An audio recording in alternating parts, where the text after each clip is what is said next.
In 1891, a 12-year-old black boy was sent to death row for a crime he didn't commit. But inside those prison walls, something impossible started happening. Dying men began to heal, wounds closed overnight, and the guards realized they were holding someone who could perform miracles. This is the true story of John Duncan, the boy who could cure anything except the hatred in people's hearts. March 1891, Yazoo County, Mississippi. John Duncan was just 12 years old when they came for him. He was a quiet boy, small for his age, with gentle eyes and soft hands. Everyone in the black community of Cypress Landing knew him. He helped old people carry water. He sang in church every Sunday. He never caused trouble. But none of that mattered when 2 white girls were found dead near the cotton fields. Before we continue with this incredible story, don't forget to subscribe to the channel and comment which city you're watching from. Thank you, and now back to the story. The sheriff found John sitting under an old oak tree crying. His hands were dirty with soil. Next to him, the 2 girls lay on the ground, wildflowers placed carefully in their small hands. Their white dresses were stained with dried blood. John tried to explain. He said he found them like that, already dead. He said he tried to help them, tried to wake them up.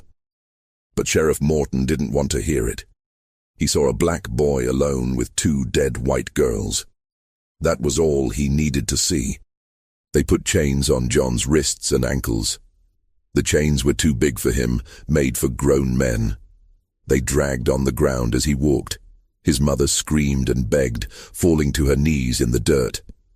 His father tried to step forward, but 2 deputies pushed him back hard. The whole community watched in silence as they loaded John into the back of a wagon. Nobody could do anything. Nobody dared to try. The ride to Parchman Prison took 3 days. John sat in the back of that wagon, hands chained, staring at the sky. He didn't understand what was happening. He kept thinking about the 2 girls, about how he found them in the woods, about how he knelt down and tried to help. He had touched their faces, felt how cold they were. He had cried over them, and now everyone thought he killed them. The wagon rolled through small towns and past cotton fields that stretched to the horizon. White people would stop and stare as they passed. Some pointed, some spat.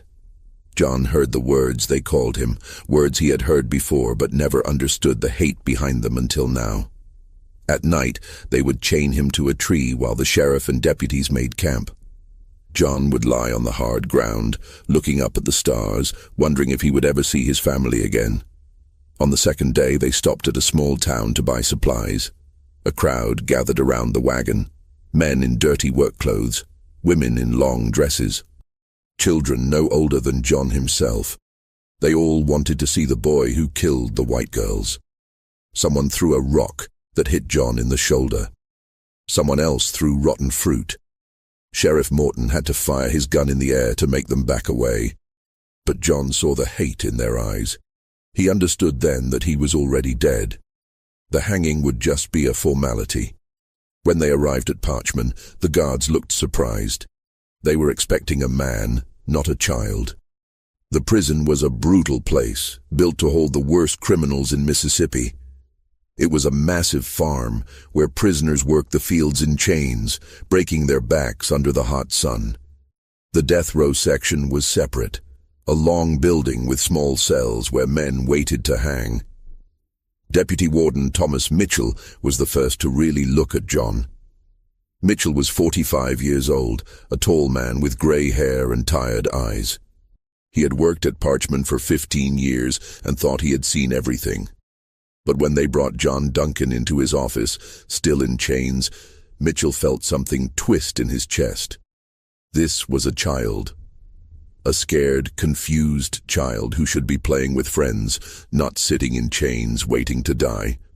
Mitchell read the charges slowly, hoping somehow they would change as he read them. Murder of 2 white girls, ages 9 and 7. The evidence was simple and damning. John was found with the bodies. His hands had blood on them. There were no other suspects. The trial had lasted less than 2 hours. The jury, all white men, took 10 minutes to decide. Guilty. Sentence, death by hanging, to be carried out on June 15, 1891. John didn't speak much those first days. They put him in a cell at the end of death row, away from the adult prisoners. The cell was 6 feet by 8 feet, with a metal cot, a bucket for waste, and nothing else. The walls were stone, cold and damp, even in the warm spring air. A single barred window sat high up on one wall, too high for John to see out of. At night, John could hear the other prisoners talking, cursing, crying. Some of them screamed in their sleep. The sound of chains dragging on concrete never stopped. There were 7 other men on death row. Most of them were white. They had killed in bar fights, or robbed and murdered travelers, or done things even worse. At first they didn't pay much attention to the new arrival, but when they realized it was a child, a black child at that, some of them started calling out to him, asking what he did, making jokes. Some were cruel, some were curious. One old man named Henry Walsh, waiting to hang for killing his business partner, told the others to leave the boy alone. Walsh had grandchildren about John's age. Mitchell assigned guard Paul Hendricks to watch over the death row section. Hendricks was a hard man, 38 years old, with scarred knuckles and a face that rarely smiled. He had fought in bar rooms and back alleys most of his life. He came from nothing, grew up rough, learned early that the world didn't give you anything for free. He didn't like his job much, but it paid better than field work and kept him out of the sun. When Mitchell told him about the boy, Hendricks just shrugged. He didn't care who was in the cells as long as they stayed quiet and didn't cause trouble. But Hendricks found himself watching John more than he expected to. The boy was so small in that cell. He would sit on his cot with his knees pulled up to his chest, arms wrapped around his legs, staring at nothing. Sometimes Hendricks would hear him singing quietly, old church songs that Hendricks recognized from his own childhood before life beat the religion out of him. The boy's voice was sweet and clear, echoing off the stone walls in a way that made even the hardest prisoners stop and listen. Something started happening almost immediately after John arrived. Something nobody could explain. 3 days after John got to Parchman, a prisoner named Samuel Cross started screaming in his cell. Cross was a white man, 40 years old, waiting to hang for killing a store owner during a robbery. He had been sick for weeks with a fever that wouldn't break. The prison doctor, an old drunk named Foster who barely knew medicine, said it was probably pneumonia and there wasn't much they could do. In 1891, pneumonia was a death sentence more often than not. That night, Cross's screaming got so bad that Hendricks went to check on him.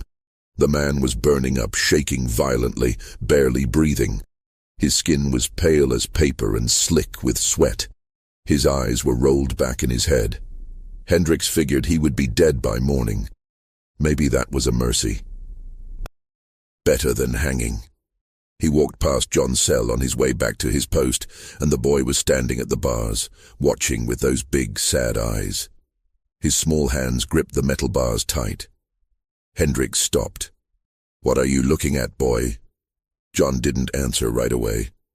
Then he said softly, "That man is real sick. He's scared." Hendricks grunted. "Yeah, well, he's dying. Nothing to be done about it." John kept staring toward Cross's cell. "Maybe there is," he whispered, so quiet Hendricks almost didn't hear it. The next morning, Samuel Cross was sitting up in his bed, eating the awful prison breakfast like it was a feast. The fever was gone. His breathing was normal. His color was back. He said he felt better than he had in months. Actually, he said he felt better than he had in years. The pain in his joints that had bothered him for a decade was gone. The constant headache he lived with had vanished. He felt strong and clear and new. The prison doctor came to examine him and couldn't find anything wrong. It was like the sickness had never existed. Foster scratched his head and muttered about miracles, and checked Cross 3 more times to make sure. The other prisoners heard about it and talked among themselves. Some said Cross was faking, that he was never that sick to begin with. But Hendricks had seen him. The man had been dying. There was no question about it. Hendricks thought it was just luck. Sometimes people got better on their own. The body was strange like that, unpredictable. He had seen men survive things that should have killed them, and seen men die from small wounds that seemed like nothing. But then it happened again. A week later, another prisoner named James Wilson cut his hand badly on a piece of broken metal he was trying to shape into something useful. Prisoners weren't supposed to have metal, but they always found ways. The wound was deep, bleeding heavy down to the bone. The doctor stitched it up with thick black thread, but said it would probably get infected. Back then, infections killed people all the time. There were no antibiotics, no real medicine. A bad cut could mean death, especially in a place as dirty as a prison. Wilson's cell was 2 down from John's. That night, Hendricks heard Wilson groaning in pain. He went to check and found the man holding his bandaged hand, rocking back and forth. The bandage was already soaked through with blood. Hendricks gave him some whiskey to help with the pain and left. When he came back an hour later to check again, John was standing at his cell bars, staring in Wilson's direction. His small hands were gripping the metal bars so tight his knuckles were white. Sweat stood out on the boy's forehead even though the night was cool. The next morning, Wilson unwrapped his bandage to change it. The wound was healed. Not healing, healed. The stitches were still there, but the skin around them was pink and new, like the cut had happened weeks ago instead of yesterday. Wilson showed everyone who would look, holding his hand up to the bars. The prison doctor examined it carefully and had no explanation. He wrote in his report that he must have been mistaken about how deep the cut was. But Hendricks had seen it. He knew how bad it was. Hendricks started to notice a pattern. Every time someone got sick or hurt on death row, they got better. And every time it happened, that boy John was standing at his bars, watching, or sometimes lying on his cot with his eyes closed and his hands pressed together like he was praying. A prisoner with a rotten tooth that had been causing him agony for months woke up one morning pain-free. The tooth somehow saved. A man with terrible stomach cramps that lasted for days suddenly felt fine. A guard who twisted his ankle badly walking down the stairs could walk normally the next day. It all started after John Duncan arrived. Mitchell noticed it too. He was a careful man, trained to see patterns, to notice when things weren't right. He started keeping records, writing down every incident in a leather notebook he kept locked in his desk. A prisoner's name, what was wrong with them, when it got better, and whether John had been nearby. The pattern became impossible to ignore. One night Mitchell went down to death row alone. It was late, past midnight. Most of the prisoners were asleep. The only sound was snoring and the occasional cough. He walked slowly to John's cell, his boots echoing on the stone floor. He found the boy sitting on his cot, knees pulled up to his chest, staring at the wall. John looked up when he heard footsteps. His eyes were red like he had been crying. Mitchell pulled up a stool and sat down outside the cell bars. For a long time neither of them spoke. Then Mitchell asked him directly, keeping his voice low so the other prisoners wouldn't hear.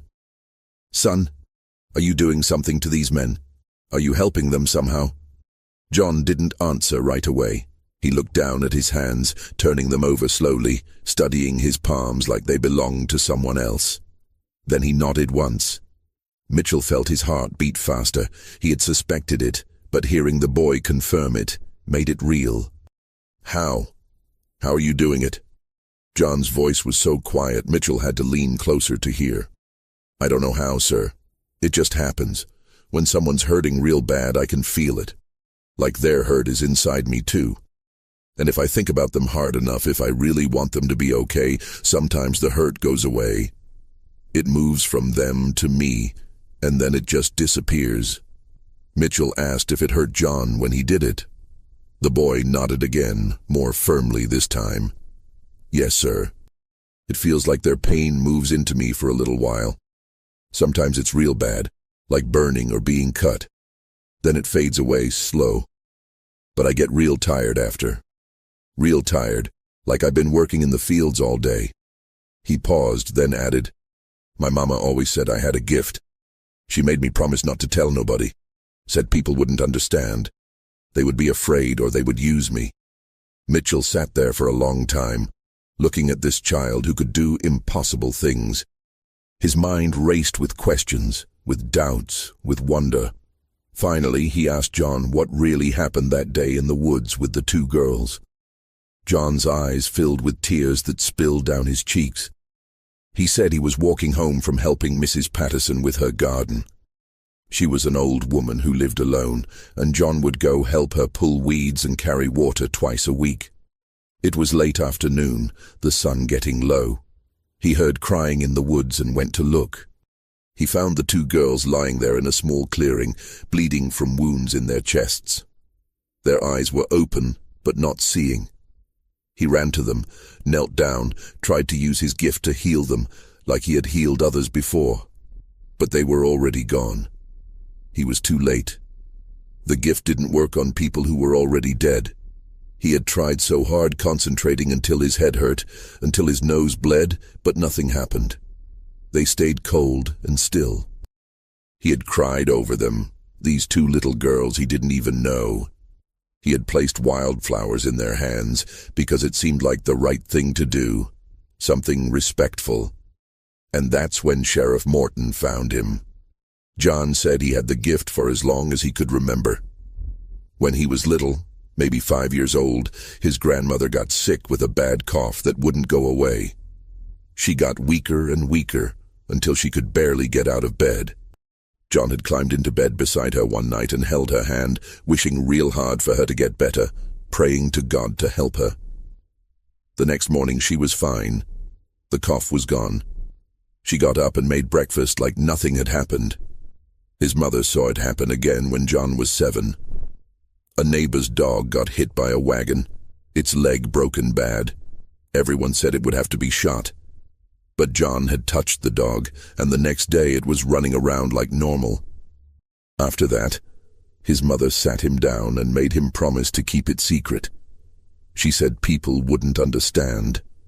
They would think he was strange or dangerous, or worse, they would use him, work him like a mule until there was nothing left.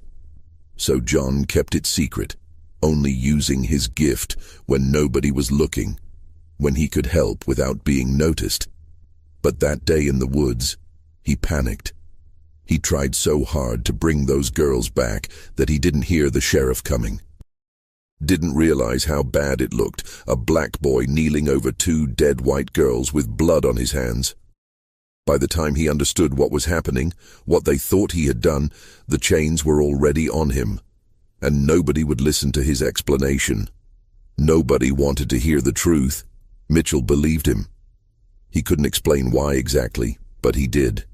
Maybe it was because he had seen too much with his own eyes to deny it. Maybe it was because no child could lie that convincingly, with that much pain in his voice. Or maybe it was just that Mitchell was tired of a world where a boy like this could be condemned to death for the color of his skin and some bad luck.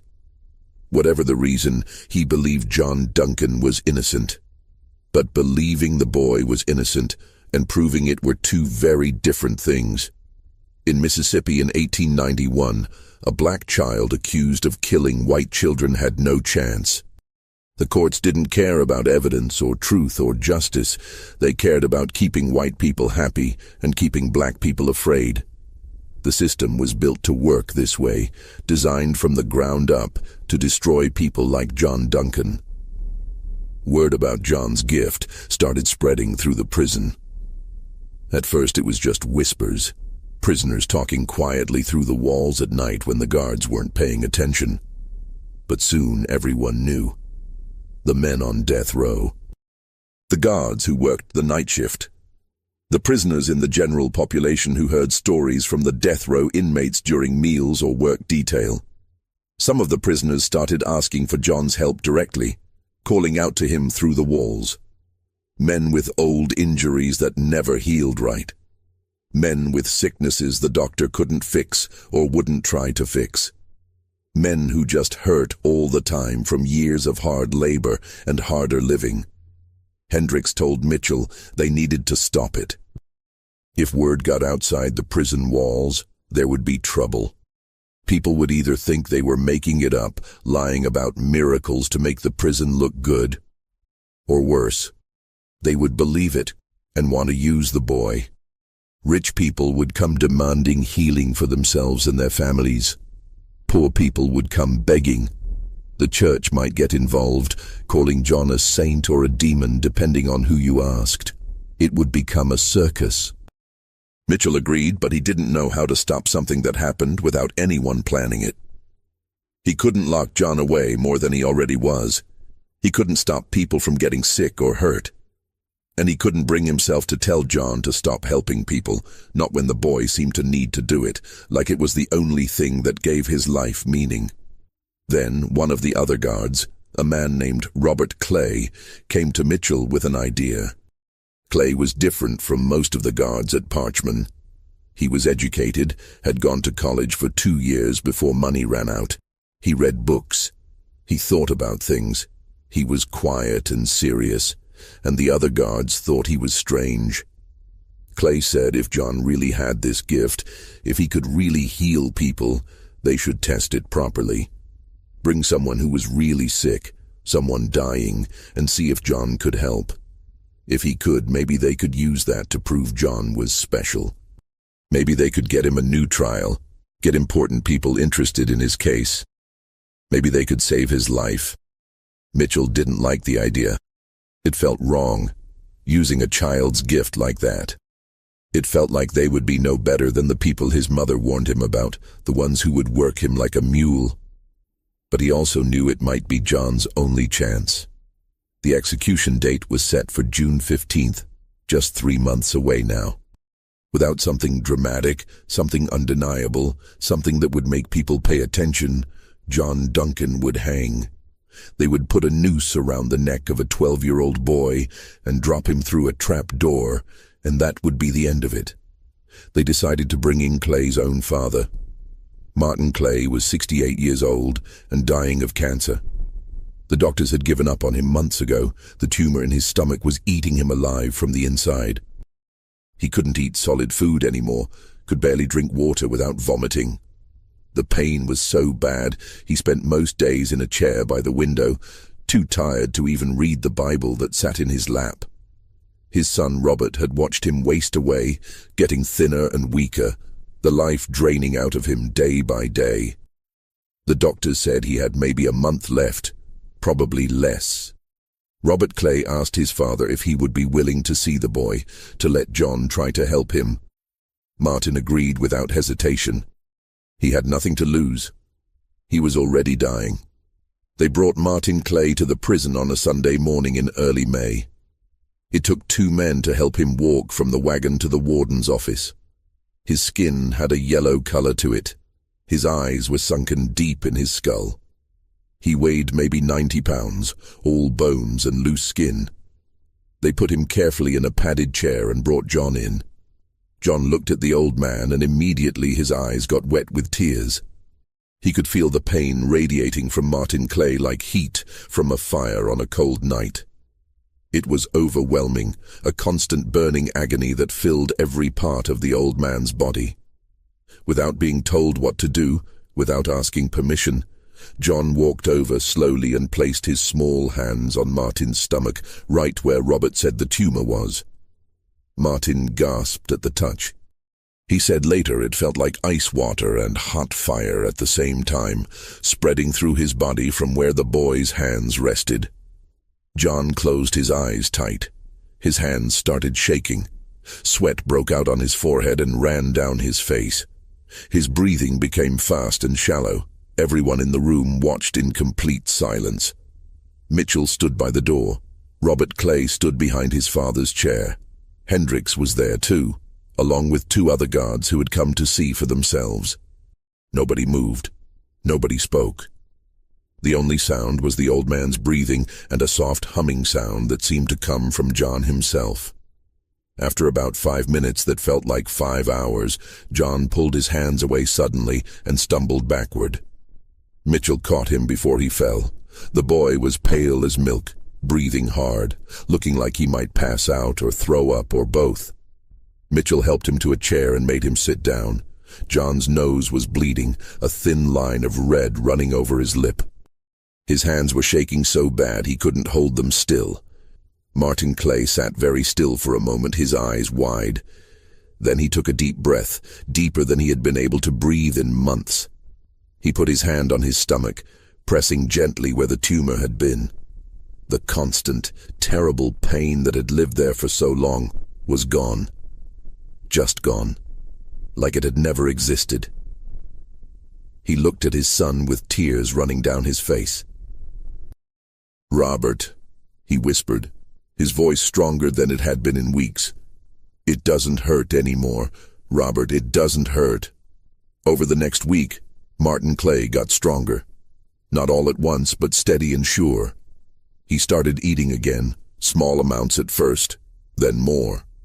The yellow color left his skin. He could walk without help. He spent time in his garden again, something he thought he would never do. When his doctor examined him 2 weeks later, the man was speechless. He checked Martin 3 times, not believing what he was seeing. The tumor was smaller, much smaller. A month after that, when the doctor checked again, it was gone completely. Vanished. The doctor called it a spontaneous remission, extremely rare but medically documented in a few cases throughout history. But Martin Clay knew the truth. That boy had saved his life. That boy had given him back his future. Robert Clay became John's most devoted defender after that. He started gathering evidence with the determination of a lawyer building a case. He talked to people in Cypress Landing, John's home community. He found witnesses who remembered seeing John at Mrs. Patterson's house that afternoon. He found Mrs. Patterson herself, who confirmed that John had helped her in her garden and left just before the girls were killed. He discovered that the 2 girls had been seen with a white man earlier that day, a drifter who had been working odd jobs around the county. Several people remembered him because he was strange and unfriendly, made people uncomfortable. That man had left town the day after the girls died, and nobody knew where he went. Clay wrote letters to lawyers in Jackson, in Memphis, in New Orleans. He wrote to newspapers, trying to get them interested in the story. He wrote to ministers and church leaders, thinking they might care about a boy who could heal. He even wrote to the governor, though he didn't expect anything to come from that. He used his own money, what little he had, to pay for a private investigator to try to track down the drifter. He did everything he could think of to build a case for John's innocence, to give him a chance. But the system didn't want to listen. The local judge refused to reopen the case. He said the trial was fair and the verdict was final. The newspapers wouldn't print stories defending a black boy accused of killing white children. Most of them wouldn't even respond to Clay's letters. The few that did respond said it wasn't news, or it wasn't appropriate, or they didn't have space. The lawyers Clay contacted said there was nothing they could do. The case was closed. Some were honest about it, told him straight that even if John was innocent, even if he could perform miracles and heal the dead, it wouldn't matter. The people wanted someone to hang for those dead girls, and John Duncan was who they had chosen. That was how justice worked in Mississippi. That was how it had always worked. As spring turned to summer, more people started coming to see John, despite Mitchell's efforts to keep it quiet. Guards brought family members who were sick. A few prisoners who were about to be released told their families about the boy. Word spread through the surrounding counties. Soon Mitchell had to turn people away almost every day. People showed up at the prison gates asking to see the miracle boy. Some offered money, some begged, some demanded, saying it was their right as taxpayers or Christians or human beings. It was becoming impossible to keep secret. John helped everyone he could, everyone they brought to him. a woman with terrible arthritis who hadn't been able to use her hands in years. She came in crying from pain and left crying from joy, flexing her fingers that worked like new. A child with a twisted leg who had never walked without crutches learned to walk straight and strong. A man going blind from cataracts who could barely see light and shadow could suddenly see clearly, see his wife's face for the first time in years. Every healing left John weaker, more tired, his small body taking on damage it wasn't meant to carry. But he never said no. He never refused. Mitchell noticed the boy was getting thinner, the dark circles under his eyes growing deeper and darker. Hendricks, the hard guard who never cared about much, who had spent his life looking out for himself and nobody else, started bringing John extra food. Bread from his own table, an apple or piece of chicken saved from his dinner. He would sit outside the cell at night, long after his shift ended, and talk to the boy. At first, John didn't talk much, just listened while Hendricks told stories about his life, about growing up poor and mean, about all the stupid things he had done. But slowly, John started opening up too. He told Hendricks about his life before all this happened, about his parents, his father who worked at the mill and his mother who took in washing, about his little sister Ruby, who was only 7 and liked to sing, about going fishing in the creek with his father on Sunday afternoons, the water cool and clear and full of small fish that flashed silver in the sun, about helping his mother hang laundry and listening to her hum old songs, about playing with other children, running through the woods, climbing trees, normal things that seemed like they happened 100 years ago instead of just a few months. John told him about church, how he loved the singing most of all, how the whole community would gather on Sunday mornings in the small wooden church that smelled like pine and old hymn books, how the music would rise up and fill the space, all those voices joining together, and for a while everything felt right and good and safe. He said he missed that most, the singing, the feeling of being part of something bigger than himself. One night, Hendricks asked John why he kept helping people when it hurt him so much, when it made him so tired and weak. John thought about it for a long time, sitting there in his cell with his knees pulled up. Then he said it was because he could, because God or nature or something gave him this gift, and if he didn't use it to help people, what was the point? What was the point of having it at all? He said being able to take away someone's pain, even for a little while, even if it cost him something, was worth it. It made him feel like his life mattered, like he was here for a reason. Hendricks, who had spent his whole life being hard and not caring about anyone, who had built walls around his heart so high nothing could get through, felt something break inside him when John said that. This child, this tiny 12-year-old boy who had been wrongly accused and imprisoned and sentenced to death, who had every reason to be angry and bitter and hateful, had more goodness in his small body than Hendricks had in his entire life. And they were going to kill him. They were going to put a rope around his neck and drop him through a floor and kill him for something he didn't do. June came hot and heavy. The Mississippi summer settled over Parchman like a wet blanket. The prison felt like an oven during the day, the stone walls holding in heat until you could barely breathe. At night it barely cooled down, just went from unbearable to merely miserable. The prisoners suffered. The guards suffered. Everyone suffered except maybe the mosquitoes that came in clouds from the swamps. John's execution was scheduled for June 15th at dawn. As the date got closer, Mitchell became desperate. He worked less and less, spent more and more time in his office writing letters, sending telegrams, trying everything he could think of to save this boy's life. He sent telegrams to the governor, to state representatives, to anyone with power or influence. He tried to get church leaders involved, thinking they might care about justice or mercy. He contacted newspapers in other states, hoping they would see the story as worth printing. He even considered helping John escape, though he knew that was impossible. A black child on the run in Mississippi wouldn't last a day. They would find him and probably kill him on the spot, and that would be that. At least now John was alive. At least he had a few more days. Robert Clay was at the prison almost every day now. He had left his job to focus on saving John full-time. His wife thought he was crazy, spending their savings on a lost cause, but she didn't try to stop him. Clay's father, Martin, came with him sometimes, still strong and healthy, living proof of what John could do.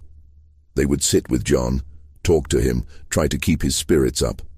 But even they could see the boy was fading. The healings were taking more and more out of him. He was so thin now his bones showed through his skin. His eyes seemed too large for his face. The night before the execution, something happened that changed everything. One of the guards, a young man named Billy Porter, was working the night shift. Porter was only 22, new to the job, still trying to prove himself to the older guards. He was walking past the cells around midnight, checking on the prisoners like he was supposed to, when he heard a sound from the direction of the warden's office. It was late, way past midnight, and nobody should have been there. The warden had gone home hours ago. Mitchell usually left by 10. Porter went to investigate, his hand on the club at his belt. He walked slowly down the corridor toward the office, listening.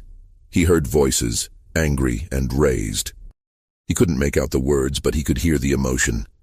When he got to the office door, which was slightly open, he peeked through. Inside, he saw Deputy Warden Mitchell sitting at his desk.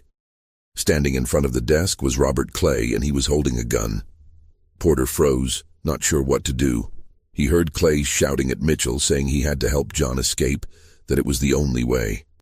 Mitchell was shaking his head, saying it was impossible. They would both hang for it, and John wouldn't get 10 miles before they caught him. Clay was crying, waving the gun around.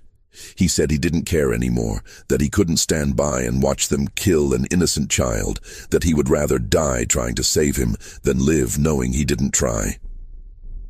Porter should have gone for help. That's what he was trained to do. But he was young and scared and didn't know what to do. He stood there frozen, watching through the crack in the door. He saw Clay and Mitchell arguing, saw Mitchell stand up and try to reach for the gun. They struggled, and then the gun went off. The sound was impossibly loud in the small office. Mitchell fell back into his chair, blood spreading across his chest. Clay stood there staring at the gun in his hand like he couldn't believe what just happened. Then he dropped it and ran, pushing past Porter in the doorway and disappearing into the night. Porter stood there for a few seconds in shock. Then he started shouting for help. Guards came running from all directions. They found Mitchell slumped over his desk, bleeding badly. He had been shot once in the chest, just left of center. The blood was dark and coming fast. Porter tried to explain what happened, the words tumbling out. Someone ran to get the prison doctor. Someone else organized a search party to find Clay. But everyone could see Mitchell was in bad shape. Real bad.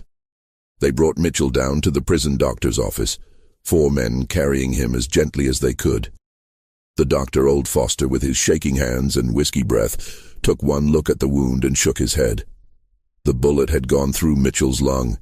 He was drowning in his own blood, choking on it. His breathing was wet and rattling. His skin was turning gray. Foster said there was nothing he could do.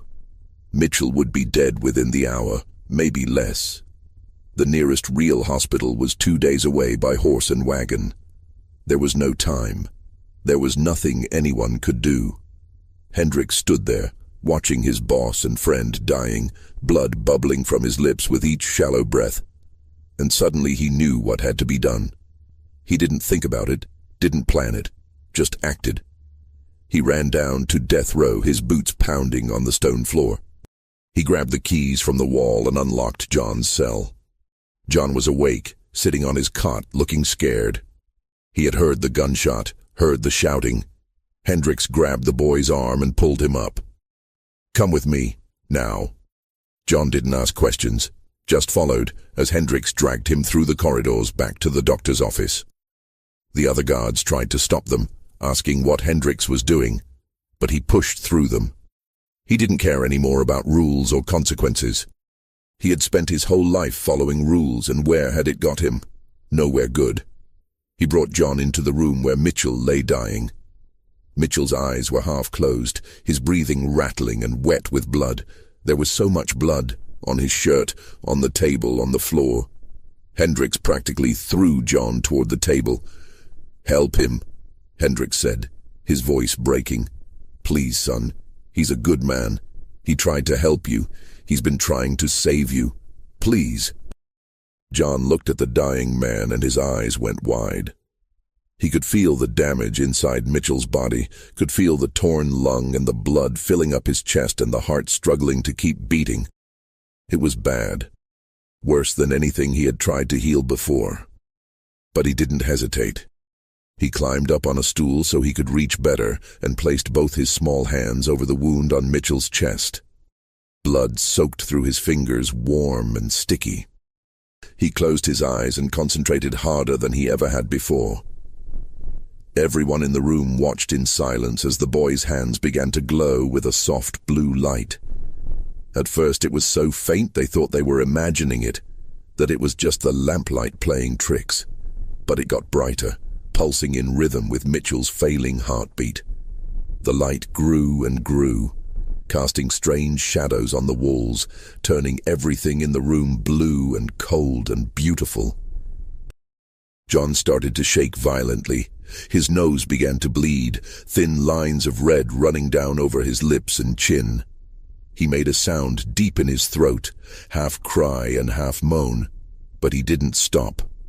He kept his hands pressed to Mitchell's chest, even as his own body trembled and shook. The light got brighter and brighter, so bright that everyone had to look away to shield their eyes. It filled the room like lightning, like the sun itself was shining through that boy's hands. Then suddenly it stopped. The light vanished like someone blew out a candle. John collapsed, his small body crumpling like paper. He fell off the stool and hit the floor hard. Hendricks caught him, rolled him over. The boy's eyes were open but not seeing anything, staring at nothing. Blood ran from his nose and ears, staining Hendricks's shirt. His breathing was shallow and fast, like a bird's. When Hendricks picked him up, the boy felt like he weighed nothing at all, like he was made of paper and air and light, instead of flesh and bone. Everyone rushed to Mitchell. He took a deep breath, then another, clear and strong. The wet rattling was gone, the blood stopped flowing from the wound. Someone opened his shirt to look and gasped. Where the bullet hole had been, there was only pink, new skin. The bullet itself had been pushed out somehow, lying on the table in a pool of blood. Mitchell's eyes opened fully. He looked around confused, touching his chest. "What happened?" he asked. His voice was steady and strong. "I feel fine. I feel good." But John didn't move. They carried the boy back to his cell and laid him on the cot as gently as they could. The doctor tried to examine him but didn't know what was wrong. There were no visible injuries except the blood from his nose and ears. His heartbeat was weak and irregular. His skin was cold as ice. His eyes were open but seeing nothing. It was like he was fading away from the inside, piece by piece, like a candle burning down to nothing. Mitchell, fully healed now, like he had never been shot, sat beside John's cot and held the boy's small, cold hand. He was crying, tears running down his face into his beard. "What did I do?" he kept saying over and over. "What did I do to him? He saved me and I killed him. What did I do?" John opened his eyes once, several hours later. The sun was starting to come up, pink light filtering through the high window. He looked at Mitchell and smiled, just a little, his lips barely moving. "It's okay," he whispered, his voice so faint Mitchell had to lean down close to hear. "You're a good man. You tried to help me. I know you tried. It's okay." Then his eyes closed again and he didn't open them for a long time. Dawn came on June 15th, the day John was supposed to hang. But instead of preparing an execution, the guards stood around his cell, watching a child die slowly. Mitchell sent word to cancel everything. He told them to dismantle the gallows, to send the witnesses home. He didn't care anymore about orders or the law or what people would say. If they wanted to fire him, let them. If they wanted to charge him, fine. He wasn't going to let this boy's last hours be spent preparing to kill him. They caught Robert Clay trying to board a train in Jackson, trying to leave the state. The local sheriff brought him back to Parchman to face charges for shooting Mitchell. But Mitchell refused to press charges. He said it was an accident, that the gun went off during a struggle over something else entirely, that Clay was trying to leave for personal reasons that had nothing to do with the shooting. The sheriff didn't believe him, but without Mitchell's cooperation there was no case. They had to let Clay go.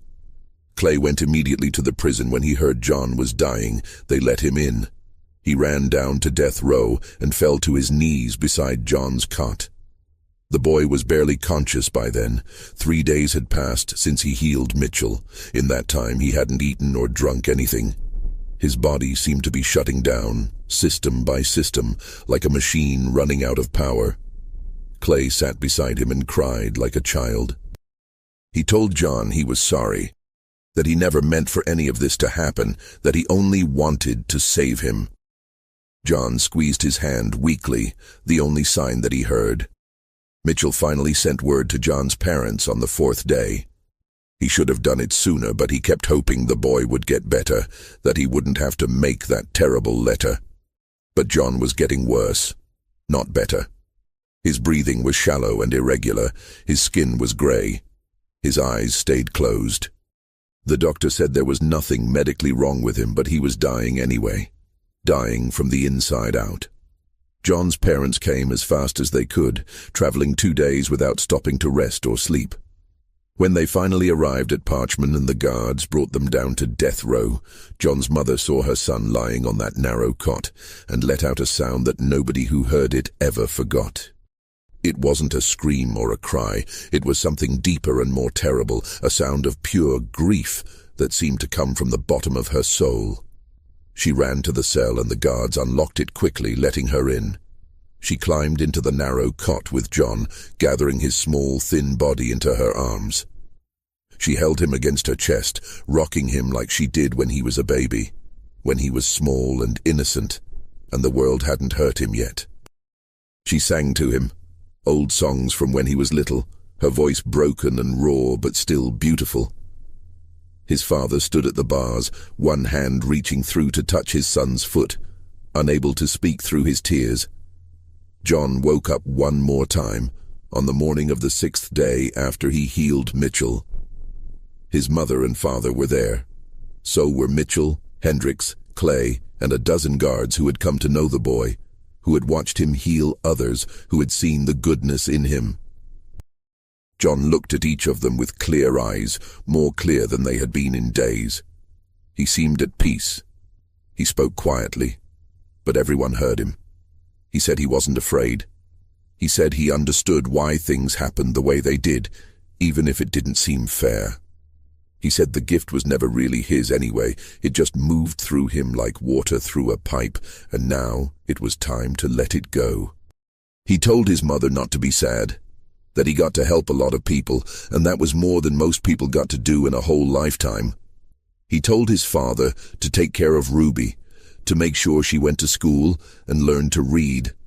He said he was tired, so tired, and he just wanted to rest now. Then he looked at Mitchell and asked him for one last favor.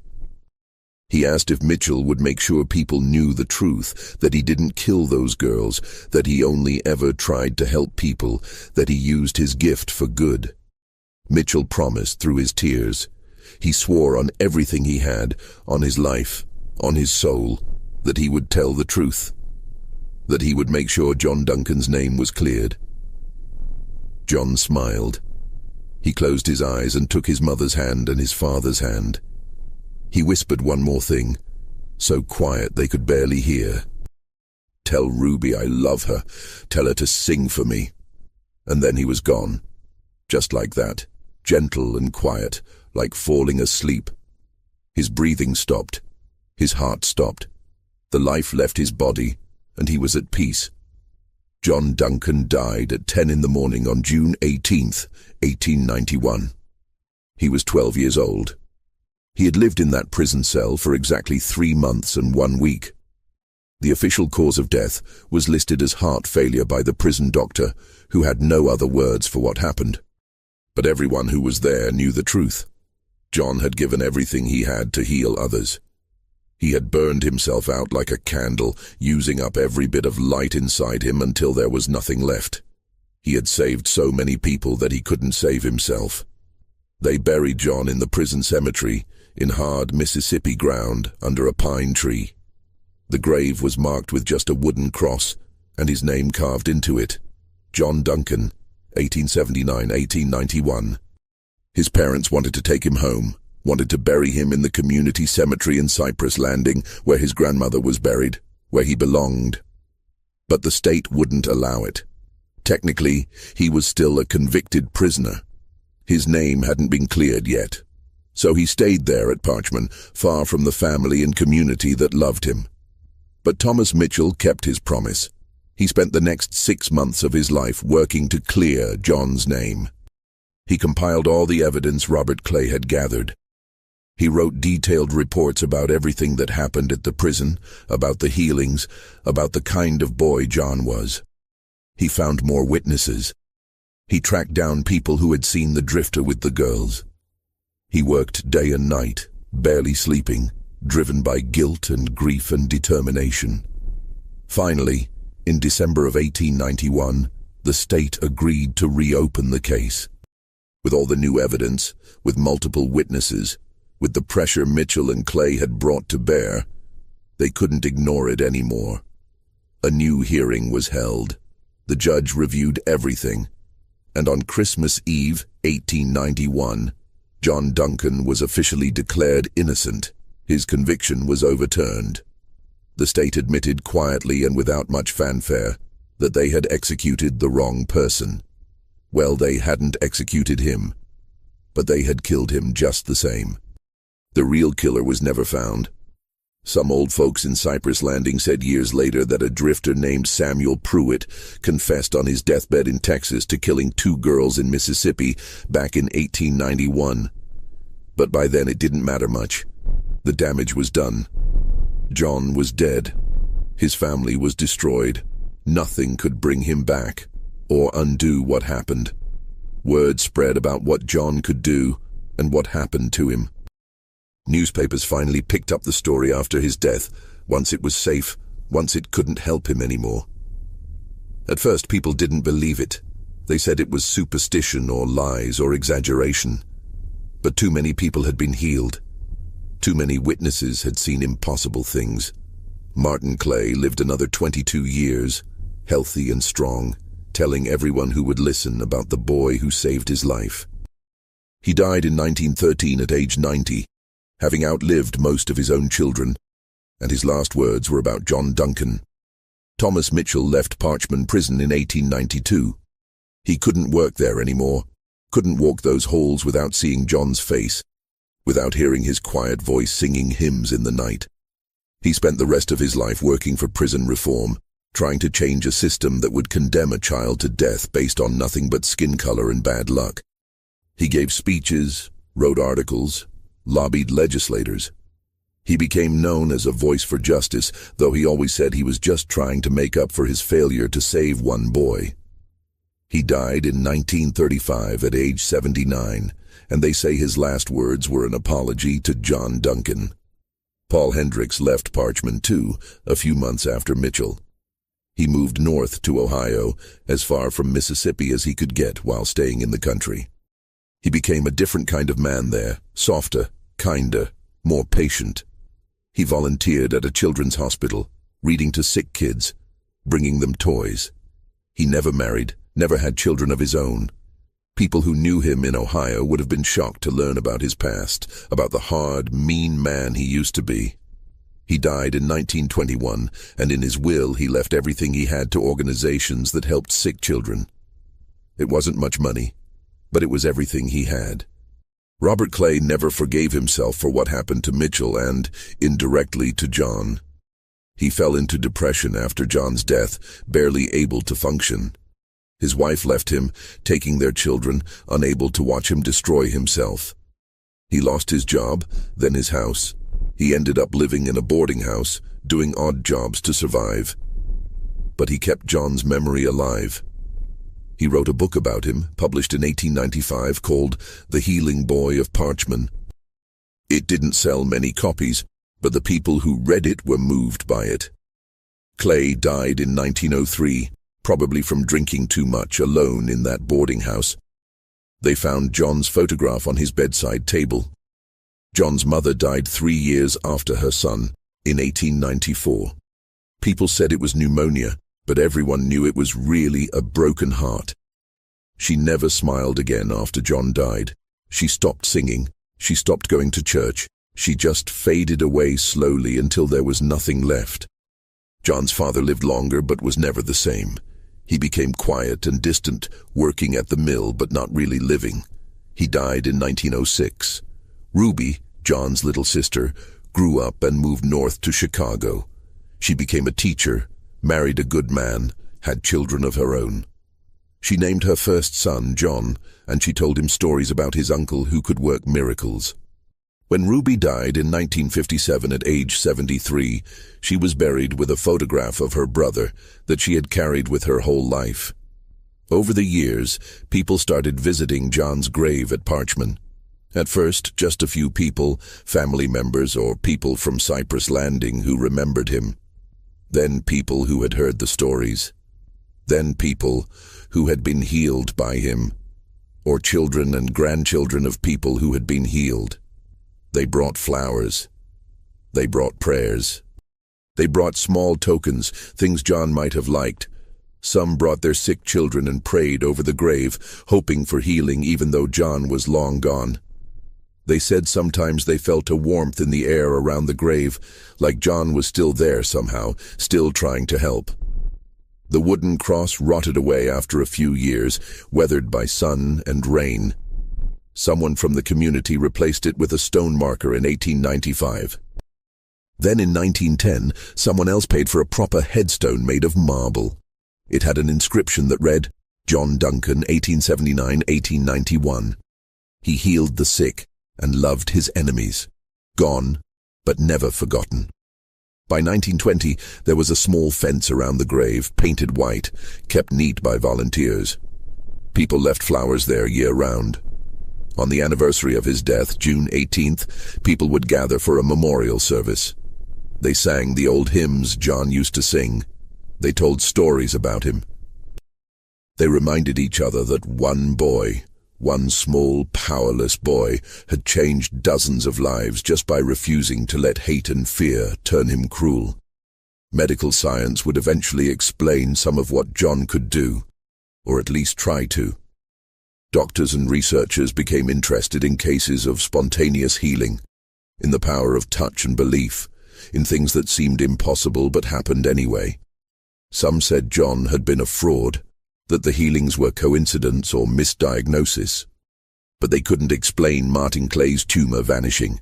They couldn't explain wounds closing overnight. They couldn't explain a bullet wound healing in seconds.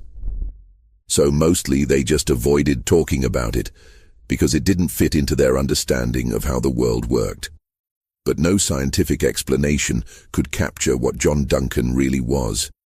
He was a boy who chose kindness in a world full of cruelty. He was someone who gave everything, literally everything, to help others. He was proof that real power doesn't come from violence or hate or fear, but from love and compassion and the willingness to sacrifice yourself for someone else. The prison at Parchman still stands today, though it's been rebuilt and changed many times over the years. But the old death row section where John spent his last days was torn down in 1934. Some of the guards who worked there before it was demolished swore they could hear a child singing at night when they worked late shifts. They said the voice was beautiful and sad, singing old hymns that their grandmothers used to sing. They said the sound made them feel peaceful, like someone was telling them everything would be okay, that there was something beyond this hard world, something better waiting. Thomas Mitchell lived until 1935, long enough to see some of the changes he fought for. In his final days, surrounded by children and grandchildren, he told the story one more time about John Duncan. About the bullet wound that should have killed him, about the boy who gave his own life to save a man who couldn't save him in return. He said it was the greatest gift anyone ever gave him, and the greatest shame he ever carried. He said if he could go back and change things, he would have broken John out of that prison, even if it meant hanging for it. He would have done anything to save that boy. The truth is, nobody really knows what John Duncan was or how he did what he did. Maybe it was a gift from God. Maybe it was something in his body, some genetic accident that science still can't explain. Maybe it was just love made visible, the purest form of human compassion turned into something physical and real. Or maybe it was all three at once, or something else entirely that we don't have words for. What we do know is this. In 1891, a 12-year-old black boy was sentenced to death for a crime he didn't commit. And in the short time he had left, facing his own death, he chose to heal instead of hate. He chose to give instead of take. He chose to love people who were part of the system killing him. That's not just a miracle of the body, that's a miracle of the soul. That's proof that even in the darkest places, even in the most broken systems, even when the world is cruel and unjust and wrong, there can still be light. There can still be goodness. There can still be hope. John Duncan's gift wasn't just healing bodies. It was healing souls. Everyone who met him, everyone who witnessed what he could do, everyone who heard his story, was changed by it. Some became better people. Some fought harder for justice. Some simply remembered that there's more to this world than what we can see and touch and understand. Some realized that every single person, no matter how small or powerless they seem, has the ability to change the world. The boy who could heal anything except the hatred in people's hearts didn't actually fail at that either. Because his story, his sacrifice, his choice to love instead of hate, changed hearts too.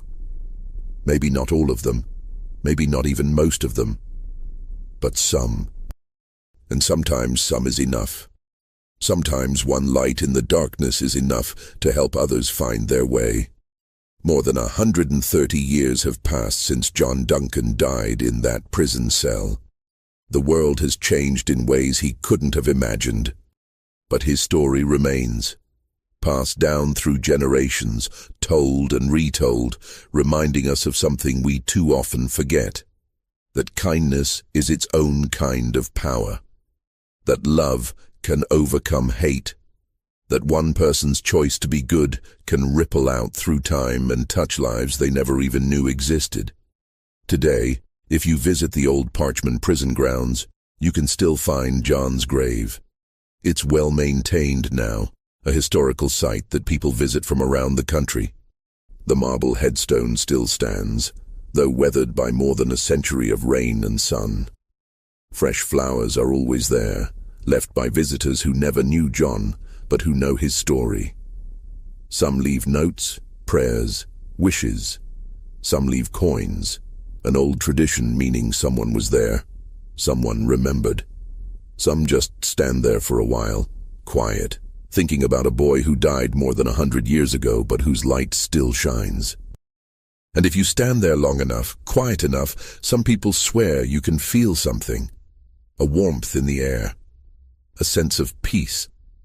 Like John Duncan is still there somehow, still watching over the place where he spent his last days, still sending out healing and love into a world that needs it just as much now as it did then. That's the last light of John Duncan. Not the glowing hands or the impossible healings, though those were real and witnessed by dozens of people. The real last light is the choice he made, the example he set. The reminder he left us that we always have a choice about who we want to be and how we want to treat others. That no matter what the world does to us, no matter how much it hurts us or judges us or condemns us unfairly, we can still choose love. We can still choose kindness. We can still choose to heal instead of harm. And that light, that choice, that example will never fade. It will keep burning as long as someone remembers his story and decides to be a little more like him. as long as someone chooses compassion over cruelty, as long as someone reaches out to help another person even when it costs them something. That's John Duncan's real gift to the world. Not healing, but hope. The hope that we can be better than our worst moments. The hope that love really is stronger than hate. The hope that one small light really can push back the darkness. John Duncan lived 12 years. He spent his last 3 months and 1 week in a prison cell, condemned to die for something he didn't do. But in that short time, that terrible time, he showed more grace and goodness than most people show in a lifetime. He healed bodies and souls. He changed lives. He proved that the measure of a person isn't how long they live, but how fully they love. And more than 130 years later, we're still talking about him. We're still inspired by him. We're still trying to understand how one small boy could have such a big impact. That's the real miracle. That's the real gift. That's the last light of John Duncan, still burning bright, still showing us the way, still reminding us that in the end, love wins. Always.